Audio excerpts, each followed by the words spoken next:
রাঙামতি ধারাবাহিকের আজকের পর্বে ধারাবাহিকের শুরুতেই আমরা দেখি রাঙা আইসিইউতে এসে তার শাশুড়িকে বলছে অরুণবাবুর কিছু হয়নি, উনি একদম ঠিক আছেন, বিস্ফোরণে ওনার কোনো ক্ষতি হয়নি।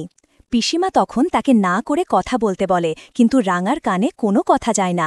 সে কান্না করতে করতে তার শাশুড়িকে বলে, আমি তোকে কথা দিচ্ছি, তোর ছেলেকে আমি তোর কোলে ফিরিয়ে দেব।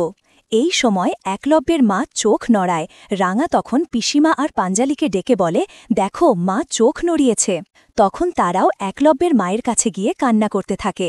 ডাক্তার তখন ওদের এত হট্টগোল করতে বারণ করে, কিন্তু রাঙা কিছুই শোনে না। এদিকে একলব্যদের বাড়িতে দেখা যায় বৃন্দা, ময়না আর সার্থকী মিলে রাঙাকে কিভাবে বাড়ি থেকে বের করা যায় সেই প্ল্যান করছে। বৃন্দা বলে, তোমার মায়ের চিকিৎসার জন্য এক্সট্রা যত টাকা লাগে আমি দেব। তখন সার্থকী বলে, তোমার বরের তো 1 টাকাও রোজগার নেই, তাহলে এত টাকা এলো কোথা থেকে? বৃন্দা বলে, টাকা আমি জোগাড় করে নেব। ময়না জিজ্ঞাসা করে, কার কাছ থেকে নিবি? তখন বৃন্দা তার বয়ফ্রেন্ডের কথা ভাবে। ঠিক তখনই বৃন্দার স্বামী আসে এবং বলে, 2 লাখ টাকা আমি জোগাড় করতে পেরেছি।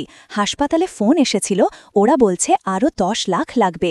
সার্থকী, তুই যদি 4-5 লাখ টাকা ম্যানেজ করতে পারিস তাহলে ভালো হয়।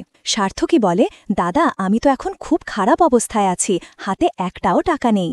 এরপর দৃশ্যটা ঘুরে যায় মায়াবন গ্রামে। সেখানে আহিরিকে দেখা যায় একলব্যের সামনে বসে আছে। আহিরি বলে, আমি তোমাকে নিয়ে অনেক দূর চলে এসেছি, এখন আর কেউ তোমাকে আমার কাছ থেকে কেড়ে নিতে পারবে না। দেখো আমি রাঙার মতো জামা কাপড় পরেছি, আমাকে রাঙার থেকেও বেশি ভালো লাগছে।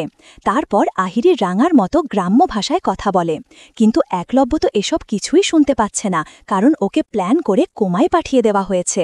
আহিরি আরও বলে, আমি জানি একদিন না একদিন তোমার জ্ঞান ফিরবেই, সেদিন তোমাকে আর কারো হতে দেব না। এই মায়াবন গ্রামেই আমরা সারা জীবন থেকে যাব।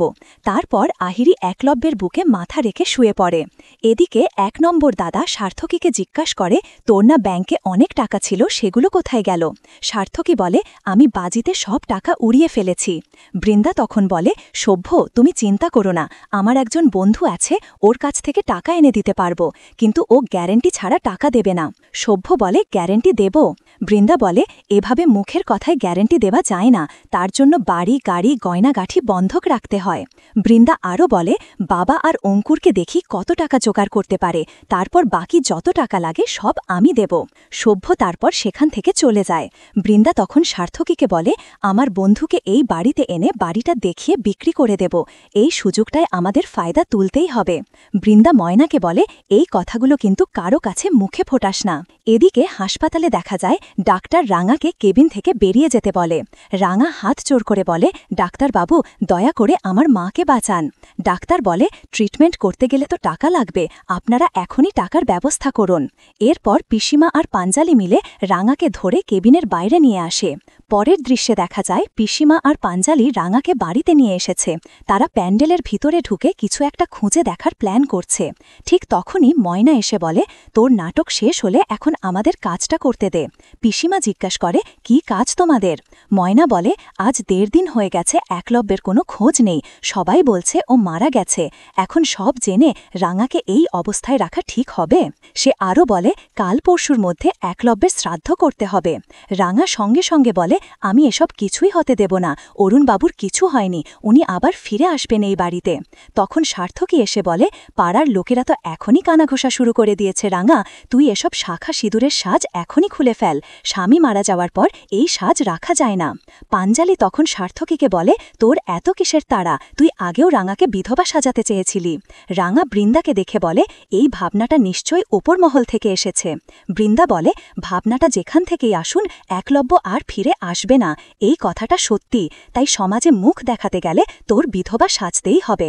বৃন্দা তখন ময়নাকে আদেশ দেয় রাঙার শাখাবালা খুলে ফেলতে। পিসিমা বাধা দিয়ে বলে, ময়না তুই একজন সধবা হয়ে আরেকজন সধবার শাখা সিঁদুর নিয়ে খেলবি না। সার্থকী বলে, খেলা তোমরাই করছো, মন্দিরের ঠাকুরমশাইকে গিয়ে জিজ্ঞাসা করো তোমরা ঠিক করছো কি না।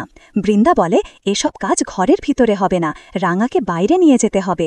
তারপর শুরু হয় টানা হ্যাচড়া।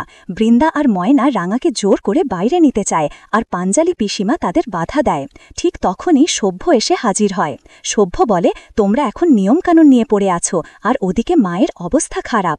বৃন্দা বলে, এটাই তো স্বাভাবিক, একটা বিধবা মেয়ে সধবা সেজে ঘুরছে, অমঙ্গল তো হবেই। পিসিমা বলে, আমরা যতক্ষণ না নিশ্চিত হচ্ছি একলব্যের কিছু হয়েছে, ততক্ষণ তোমরা রাঙার সাথে কিছুই করতে পারবে না। পিসিমা রাঙাকে নিয়ে যেতে চাইলে সার্থকী সামনে এসে বলে, তোমার জন্যই রাঙা এতটা বার বেড়েছে। পাঞ্জালিকে বলে, তোদের সবার প্রশ্রয়ে ওর এত সাহস হয়েছে। তারপর রাঙার দিকে আঙুল তুলে বলে, আমার মা যদি মরে যায় তাহলে মরবে এই অপয়া মেয়েটার জন্য। এই ছিল রাঙামতি তীরন্দাজ ধারাবাহিকের আজকের আপডেট।